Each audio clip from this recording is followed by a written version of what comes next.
அல்லாஹ் பாதுகாத்த ஒரு சிலரை தவிர நிறைய பேர் மாட்டிக்கொண்ட இடம் இதுதான். அடுத்தவர்களுடைய திறமையை அங்கீகரிக்க முடியாமை, அடுத்தவருடைய புகழை அங்கீகரிக்க முடியாமை, அடுத்தவர்களுடைய தராதரத்தை ஏற்றுக்கொள்ள முடியாமை. யா அல்லாஹ், என் மனசு இறுகி போய் அல்லாஹ், யாரையுமே பாராட்டுறதுக்கு மனசுல இடம் இல்ல. ஒரு சின்ன பிழை வந்தா விமர்சிக்க 1000 பேர் வருவாங்க. அதே இது நல்லது செஞ்சா பாராட்டுறதுக்கு யாரும் இருக்க மாட்டாங்க. அது எல்லாரும் செய்யறதான்னு போயிருவாங்க. சாதாரணமா பாராட்டுவது ஊக்குவிப்பது என்பது நபிகளாருடைய மிகப்பெரிய சுன்னா. இது பக்குவப்பட்ட உள்ளத்தால மட்டும்தான் செய்ய இயலும். சும்மா கூனி குறுகி போன கிரி போன நெஞ்சால செய்ய இயலாது. நம்ம என்ன சொல்லுவோம், யாராவது ஒருவரை புகழ்ந்தா நீங்க மண்ணள்ளி போடுங்க அப்படின்னு ஹதீஸை காட்டும். அந்த ஹதீஸை நம்ம தவறா வழங்கி வச்சிருக்கோம்.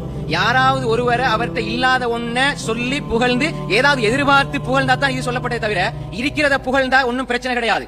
அவர் இஹ்லாஸை பார்த்துக்கொள்ளாது அது அவரோட சம்பந்தப்படுது. நான் உங்களை புகழ்றேன், நீங்க நல்லவர், நீங்க எப்படி செஞ்சீங்க, மாஷா அல்லாஹ், அல்லாஹ் உங்களை கண்ணியப்படுத்து புகழ்றது தப்பே கிடையாது. அபூபக்கர் ஃபில் ஜன்னா என்பதை விட உலகத்துல புகழ் வேற என்ன இருக்குது? நீங்க உலகத்துல வெற்றி பெற்றீங்க, முதலாம் புள்ள வந்துட்டீங்க, நல்லா பாஸ் பண்ணிட்டீங்கன்னு சொன்னா உலகத்தோட சம்பந்தப்பட்டது. அபூபக்கர் நீங்க சொர்க்கவாதி, ரசூலுல்லாஹ் மௌத்தா போய் அவங்க எவ்வளவு காலம் வாழ்ந்தாங்க? உமர் சொர்க்கவாதி, ரசூலுல்லாஹ் மௌத்தா போய் எவ்வளவு காலம் வாழ்ந்தாங்க? உஸ்மான் சொர்க்கவாதி, ரசூலுல்லாஹ் மௌத்தா போய் எவ்வளவு காலம் வாழ்ந்தாங்க? அபூபக்கர் நீங்க சொர்க்கவாதின்னு சொல்ற புகழை விட வேற ஏதாவது புகழ் இருக்குதா?